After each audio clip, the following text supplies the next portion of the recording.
So, what is the psychology of the universe? അതിനാദ്യം തന്നെ നമ്മൾ മനസ്സിലാക്കേണ്ടത് എന്താണെന്ന് വെച്ച് കഴിഞ്ഞാൽ യൂണിവേഴ്സിന്റെ സൈക്കോളജി എന്ന് പറയുന്നത് നമ്മൾ മനസ്സിലാക്കേണ്ടത് ഹെർമെറ്റിക് പ്രിൻസിപ്പിൾസിലെ ഫസ്റ്റ് പ്രിൻസിപ്പിൾ എന്താണെന്നാണ്. നമുക്കറിയാം ആസ് എബവ് സോ ബിലോ എന്നാണ്. അതിന്റെ അർത്ഥം എന്ന് പറയുന്നത് നമ്മുടെ മൈൻഡിൽ എന്താണോ, നമ്മുടെ ഫ്രീക്വൻസി എന്താണോ അതായിരിക്കും നമ്മൾ നമ്മുടെ റിയാലിറ്റിയിൽ കാണാൻ പോകുന്നത്. സോ ബേസിക്കലി ഇപ്പോ ഇതിന്റെ വേറൊരു വേർഷൻ എന്താണെന്ന് വെച്ച് കഴിഞ്ഞാൽ നമ്മൾ ഈ യൂണിവേഴ്സിന്റെ ഒരു മൈക്രോകോസം ആണെന്നാണ്. ഇപ്പോ എന്താ പറയാ, ആസ് എബവ് എന്ന് പറയുന്നത് മാക്രോകോസം ആണ്, ഈ ഒരു യൂണിവേഴ്സ് വലുത്. അതേപോലെ സോ ബിലോ എന്ന് പറയുന്നത് മൈക്രോകോസം നമുക്ക്. അപ്പോ ബേസിക്കലി ഇതിന്റെ അർത്ഥം എന്ന് പറയുന്നത് ഓരോ മനുഷ്യനും ഒരു യൂണിവേഴ്സ് ആണ്. സോ ഒരു യൂണിവേഴ്സിന്റെ സൈക്കോളജി എന്ന് പറയുന്നത് ഓരോ മനുഷ്യന്റെയും ഒരു സൈക്കോളജിയാണ്. നമ്മളും ഓപ്പറേറ്റ് ചെയ്യുന്നത് ആ ഒരു യൂണിവേഴ്സൽ സൈക്കോളജി ബേസിസിൽ ആണ്. അതാണ് നമ്മൾ ആദ്യം മനസ്സിലാക്കേണ്ടത്. സോ യൂണിവേഴ്സിന്റെ ഫസ്റ്റ് സൈക്കോളജി എന്ന് പറയുന്നത് കോഗ്നിറ്റീവ് ഡിസണൻസ് ആണ്. ബേസിക്കലി കോഗ്നിറ്റീവ് ഡിസണൻസ് എന്താണെന്ന് വെച്ച് കഴിഞ്ഞാൽ നമ്മളിപ്പോ ഒരു പെർട്ടിക്കുലർ ബിലീഫ് അതിൽ നമ്മൾ വളരെ ഡീപ്പായിട്ട് വിശ്വസിക്കുന്നുണ്ട്. അപ്പോഴത്തേക്കും ഒരു ഓപ്പോസിറ്റ് ഒരു വ്യക്തി നമ്മുടെ അടുത്ത് വന്ന് പറയുവാണ്, എന്താണ് ആ ബിലീഫ് അതല്ല, അങ്ങനെയല്ല, വേറെ ഈ ബിലീഫാണ് ശരി എന്ന് പറയുമ്പോൾ ചിലപ്പോ ആ ഒരു വ്യക്തി പറയുന്ന ബിലീഫ് കറക്റ്റ് ആയിരിക്കും. പക്ഷെ എന്നാൽ പോലും നമ്മുടെ മൈൻഡ് എന്തോ അതിനെ അക്സെപ്റ്റ് ചെയ്യത്തില്ല. നമ്മുടെ മൈൻഡിന് ഒരു ഡിസ്കംഫർട്ട് വരും. അതിനെ ഒന്ന് റിജക്ട് ചെയ്യാൻ തോന്നും. എന്തോ നമ്മളത് ബാക്ക് ഓഫ് ചെയ്യും. ആ ഒരു പുതിയൊരു ബിലീഫ് ഒരാൾ പറയുമ്പോൾ അത് കറക്റ്റ് ആണെങ്കിൽ പോലും അതാണ് കോഗ്നിറ്റീവ് ഡിസണൻസ്. സോ ബേസിക്കലി ഇപ്പോ ഓൾഡ്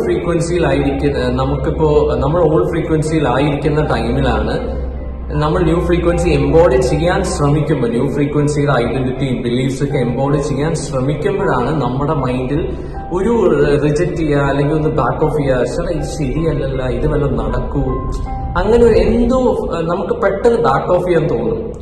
നമ്മൾ മനസ്സിലാക്കേണ്ടത് അതൊരു നോർമൽ കാര്യമാണ്. അതാണ് ഫസ്റ്റ് സ്റ്റെപ്പ്. ആ ഒരു റിജക്ഷൻ, ആ ഒരു ബാക്കിംഗ് ഓഫ്, ആ ഒരു സംഭവം നമുക്ക് തോന്നിയിരിക്കും. അതാണ് കോഗ്നിറ്റീവ് ഡിസണൻസ് പറയുന്നത്. സോ ബേസിക്കലി അത് യൂണിവേഴ്സിന്റെ ഒരു സൈക്കോളജിയാണ്. കാരണം നമുക്കിപ്പോ എന്താ പറയാ, ഒരു കസേരയിൽ ഇപ്പോ എന്താ പറയാ 2 പേർക്ക് കയറി ഇരിക്കാൻ പറ്റില്ല എന്ന് പറയുന്ന പോലെയാണ്. ബേസിക്കലി അതെന്താണെന്ന് വെച്ച് കഴിഞ്ഞാൽ ഒരു കാര്യത്തിൽ മാത്രമേ നമ്മുടെ മൈൻഡ് ഫോക്കസ് ചെയ്യൂ എന്നതാണ്. സോ നമ്മൾ ചൂസ് ചെയ്യണം, നമുക്ക് ന്യൂ ഫ്രീക്വൻസിയുടെ ബിലീഫ്സ് ആണോ വേണ്ടത് അതോ ഓൾഡ് ഫ്രീക്വൻസിയുടെ ബിലീഫ്സ് ആണോ വേണ്ടതെന്ന്. രണ്ടിലും കൂടെ നമുക്ക് പോയി നിൽക്കാൻ പറ്റത്തില്ല. അതാണ് കോഗ്നിറ്റീവ്, അതാണ് ആ ഒരു സൈക്കോളജി പറയുന്നത്. ഇതിലും കൂടെ നമ്മൾ പോയി പിടിച്ച് നിൽക്കാനല്ല, ഒരു കാര്യത്തിൽ നമ്മൾ ഫോക്കസ് ചെയ്യണം. ആ ടൈമിൽ നമ്മൾ ന്യൂ ഫ്രീക്വൻസി എംബോഡി ചെയ്യാൻ ശ്രമിക്കുന്ന ടൈമിൽ നമുക്ക് ചെറിയൊരു എന്താ പറയാ, ഒരു സെറ്റ് ബാക്ക് അല്ലെങ്കിൽ ഒരു റെസിസ്റ്റൻസ് തോന്നും. അതാണ് കോഗ്നിറ്റീവ് ഡിസണൻസ് പറയുന്നത്. രണ്ടാമത്തെ സൈക്കോളജി എന്താണെന്ന് വെച്ച് കഴിഞ്ഞാൽ കൺഫർമേഷൻ ബയസ് എന്നാണ് അതിനെ പറയുന്നത്. കൺഫർമേഷൻ ബയസ് എന്താണെന്ന് വെച്ച് കഴിഞ്ഞാൽ ബേസിക്കലി ഇപ്പൊ നമുക്ക് ഒരു ബിലീഫ് ഉണ്ടെങ്കിൽ നമ്മുടെ മൈൻഡ് എന്ന് പറയുന്നത് ആ ബിലീഫ് ഒഴിച്ച് ബാക്കിയുള്ള എല്ലാ കാര്യങ്ങളെയും അതങ്ങ് ഫിൽട്ടർ ഔട്ട് ചെയ്യും.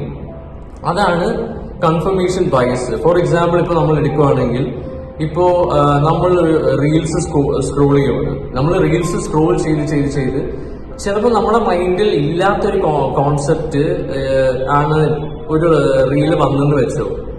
അപ്പൊ എന്താ സംഭവിക്കുന്നതെന്ന് വെച്ച് കഴിഞ്ഞാൽ നമ്മുടെ മൈൻഡ് അത് രജിസ്റ്റർ പോലും ചെയ്യത്തില്ല, നമ്മളത് സ്കിപ്പ് ചെയ്ത് പോകും. അങ്ങനെ നമ്മളത് അറിയ പോലുമില്ല. അങ്ങനെയാണ് നമ്മൾ ചെയ്യുന്നുണ്ട് പല കാര്യങ്ങളും അൺകോൺഷ്യസ്ലി നമ്മളിങ്ങനെ നീക്കുമ്പോൾ നമ്മുടെ മൈൻഡിൽ ഇല്ലാത്ത കോൺസെപ്റ്റ് നമ്മളങ്ങ് സ്കിപ്പ് ചെയ്ത് പോകും. അതാണ് സംഭവിക്കുന്നത്. അപ്പൊ കൺഫർമേഷൻ ബയസ് എന്ന് പറയുന്നത് അങ്ങനെയാണ്. ബേസിക്കലി ബാക്കിയുള്ള എല്ലാം ഫിൽട്ടർ ഔട്ട് ചെയ്യും. ഇതെങ്ങനെയാണ് നമ്മുടെ ലൈഫിൽ അഫക്ട് ചെയ്യുന്നതെന്ന് വെച്ച് കഴിഞ്ഞാൽ ഇപ്പൊ നമ്മൾ ന്യൂ ഫ്രീക്വൻസി എംബോഡി ചെയ്യുവാണെങ്കിൽ നമുക്ക് വരുന്ന ബെനിഫിറ്റ് അതാണ്. നമ്മുടെ ലൈഫിൽ ബാക്കിയുള്ള സംഭവങ്ങളൊക്കെ ഫിൽട്ടർ ഔട്ട് ആവുകയാണ്. നമുക്ക് ഫുള്ളി ഫോക്കസ് നമ്മുടെ ന്യൂ ഫ്രീക്വൻസിക്ക് അനുസരിച്ചുള്ള സിറ്റുവേഷൻസ് ബ്രെയിൻ നമുക്ക് അതിനനുസരിച്ചുള്ള എന്താ പറയാ കാര്യങ്ങൾ നമ്മുടെ ലൈഫിൽ തന്നുകൊണ്ടേയിരിക്കും. അതിന് റെസണേറ്റ് ചെയ്യുന്ന വ്യക്തികൾ. ഇൻ കേസ് ഇപ്പോ ഒരു വ്യക്തി മോശമായി പെരുമാറിയെന്ന് വെച്ചോ, എന്നാൽ പോലും നമുക്ക് അവരിൽ ഒരു നല്ല സൈഡ് കൊണ്ടുവരാൻ പറ്റും. കാരണം എന്താ? കാരണം നമ്മുടെ മൈൻഡ് അവരുടെ ആ ഒരു മോശ സൈഡ് ഫിൽട്ടർ ഔട്ട് ചെയ്തു. നമ്മൾ അവരിൽ നിന്നും നമുക്ക് ഒരു നല്ല വേർഷൻ ലഭിക്കുന്നുണ്ട്. കാരണം എന്ന് പറയുന്നത് നമ്മുടെ മൈൻഡ് അങ്ങനെയാണ്. നമ്മൾ ആ ഒരു ബിലീഫിൽ വളരെ ഉറച്ച് വിശ്വസിക്കുന്നുണ്ട്. അതാണ് കൺഫർമേഷൻ ബയസ്. മൂന്നാമത്തെ യൂണിവേഴ്സിന്റെ സൈക്കോളജി എന്ന് പറയുന്നത് പ്ലസീബോ ഇഫക്റ്റ് ആണ്. പ്ലസീബോ ഇഫക്റ്റ് യൂണിവേഴ്സിൽ എങ്ങനെയാണ് വർക്ക് ചെയ്യുന്നത് എന്ന് വെച്ച് കഴിഞ്ഞാൽ അവിടെയാണ് കൺവിക്ഷൻ വരുന്നത്. സോ ബേസിക്കലി നമുക്കറിയാം പ്ലസീബോ ഇഫക്റ്റ് എന്താണെന്ന്. ഈ ഒരു പോയിന്റിൽ എന്റെ വീഡിയോസ് കാണുന്ന പലർക്കും അറിയാം അതെന്താണെന്ന്. നമ്മളിപ്പോ ഒരു പില്ല് നമ്മൾ കഴിക്കുവാണ്. അപ്പൊ ആ പില്ല് നമ്മൾ ഒരു സയന്റിസ്റ്റ് പില്ല് കൊടുത്തിട്ട് പറഞ്ഞു ഇത് ഒരു പെയിൻ കില്ലർ ആണ്, നിങ്ങളുടെ ഹെഡ് ഏക്കിൽ ഒരു റിലീഫ് നൽകുമെന്ന് പറഞ്ഞു. അവർ ചെക്ക് ചെയ്ത് കഴിഞ്ഞപ്പോൾ അവർ നോക്കിയപ്പോൾ ആ ഒരു പെർട്ടിക്കുലർ വ്യക്തി ആ ഒരു സംഭവം ആ ഒരു പില്ല് കഴിച്ചിട്ട് അവരുടെ ഹെഡേക്കിന് റിലീഫ് വന്നു. പക്ഷെ അവിടെ നമ്മൾ ശ്രദ്ധിക്കേണ്ട കാര്യം എന്ന് പറയുന്നത് അത് ആക്ച്വലി ഒരു പെയിൻ കില്ലർ അല്ലായിരുന്നു, അത് ജസ്റ്റ് ഒരു ക്യാൻഡി ആയിരുന്നു. അപ്പൊ അവരുടെ മൈൻഡിലുള്ള ആ ഒരു വിശ്വാസം ആ ഒരു ഇഫക്റ്റ് അവരുടെ മൈൻഡിന് കൊടുത്തു, അവർക്ക് ആ ഒരു റിലീഫ് നൽകി. സോ അതുപോലെ തന്നെയാണ് യൂണിവേഴ്സിന്റെ ഒരു സൈക്കോളജി. ഞാൻ നേരത്തെ ആദ്യം ഇവിടെ പറഞ്ഞ പോലെ തന്നെ നമ്മൾ യൂണിവേഴ്സിന്റെ ഒരു മൈക്രോകോസമാണ്. സോ യൂണിവേഴ്സിന്റെയും ഒരു പ്ലസീബോ ഇഫക്റ്റ് എന്ന് പറയുന്നത് കൺവിക്ഷൻ ആണ്. നമ്മളിപ്പോ ഒരു പെർട്ടിക്കുലർ ന്യൂ ഫ്രീക്വൻസിയിൽ കൺവിക്ഷൻ കീപ് ചെയ്യുന്നുണ്ടെങ്കിൽ അത് നമുക്ക് ചിലപ്പോൾ നമ്മൾ ചിലപ്പോൾ അത് ഇപ്പൊ നമ്മുടെ കയ്യിൽ ഇപ്പൊ ഫിസിക്കലി അത് ഉണ്ടാവില്ല നമ്മുടെ കയ്യിൽ, പക്ഷെ നമ്മൾ വൈബ്രേഷനലി അത് എംബോഡി ചെയ്യുവാണെങ്കിൽ ആ ഒരു സൈക്കോളജി പ്രകാരം നമ്മുടെ ബ്രെയിൻ അതിനനുസരിച്ചുള്ള സർക്കംസ്റ്റൻസ് നമ്മുടെ ലൈഫിൽ നൽകും. ബ്രെയിൻ അതങ്ങ് എംബോഡി ചെയ്യും. അതാണ് ബേസിക്കലി പ്ലസീബോ ഇഫക്റ്റ്. അപ്പൊ അവിടെ കൺവിക്ഷൻ നമുക്ക് ഉണ്ടാകണം. അപ്പൊ വരുന്ന ഒരു ക്വസ്റ്റ്യൻ ആണ് എങ്ങനെ നമുക്ക് കൺവിക്ഷൻ ഉണ്ടാകാം. അവിടെയാണ് ഇമോഷന്റെ റോള് വരുന്നത്. നമുക്കറിയാം emotion is the language of God.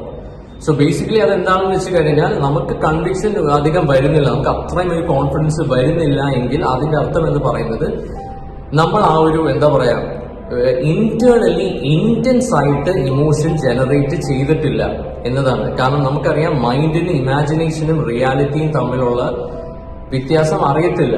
So നമുക്കത് യൂട്ടിലൈസ് ചെയ്യാം. നമ്മൾ ആ ഒരു അഡ്വാൻറ്റേജ് യൂട്ടിലൈസ് ചെയ്യണം. അവിടെയാണ് ന്യൂ ഫ്രീക്വൻസി ആൾക്കാരുടെ ഒരു സ്ട്രെങ്ത് ഇരിക്കുന്നത്. നമ്മൾ അത് യൂട്ടിലൈസ് ചെയ്യാം. അപ്പൊ ആ ഒരു കൺവിക്ഷൻ നമ്മൾ കൊണ്ടുവരണമെങ്കിൽ ആ ഒരു ഇമോഷണൽ ചാർജ് ഇന്റൻസ് ആയിട്ട് നമ്മളിങ്ങനെ ലൂപ്പ് ചെയ്ത് ഫീൽ ചെയ്യുമ്പോഴാണ് മൈൻഡ് അതിനനുസരിച്ച് യൂണിവേഴ്സ് ആ ഒരു സൈക്കോളജിയിൽ ഓപ്പറേറ്റ് ചെയ്ത് യൂണിവേഴ്സ് കൺവിൻസ്ഡ് ആവും. അപ്പൊ അതിനനുസരിച്ച് യൂണിവേഴ്സ് നമുക്ക് സർക്കംസ്റ്റൻസസും പീപ്പിളും ഒക്കെ നൽകും.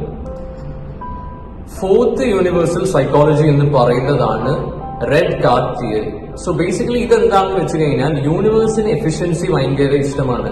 യൂണിവേഴ്സ് വളരെ ഫ്ലെക്സിബിളും എഫിഷ്യന്റും സിമ്പിൾ ആയിട്ട് കാര്യങ്ങൾ കൊണ്ടുപോകാൻ ഇഷ്ടപ്പെടുന്ന ഒരു ടൈപ്പ് ഓഫ് ഇതാണ്. അപ്പൊ എന്താണെന്ന് വെച്ച് കഴിഞ്ഞാൽ നമ്മളിപ്പോ ഒരു പെർട്ടിക്കുലർ കാര്യത്തിൽ നല്ലോണം ഫോക്കസ് കൊടുക്കുവാണെങ്കിൽ യൂണിവേഴ്സ് എന്ത് ചെയ്യുന്നത് വെച്ച് കഴിഞ്ഞാൽ അതിന് സിമിലർ ആയിട്ടുള്ള കാര്യങ്ങൾ കാണിച്ചുകൊണ്ടിരിക്കാനാണ് യൂണിവേഴ്സിന് ഇഷ്ടം.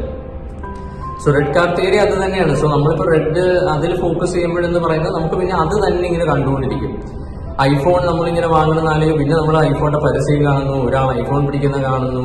നമ്മൾ വളരെ റെയർ എന്ന് പറഞ്ഞുകൊണ്ടിരുന്ന കാര്യങ്ങൾ നമ്മൾ നോക്കുമ്പോൾ വേറെ വ്യക്തികൾക്കും അതുണ്ട്.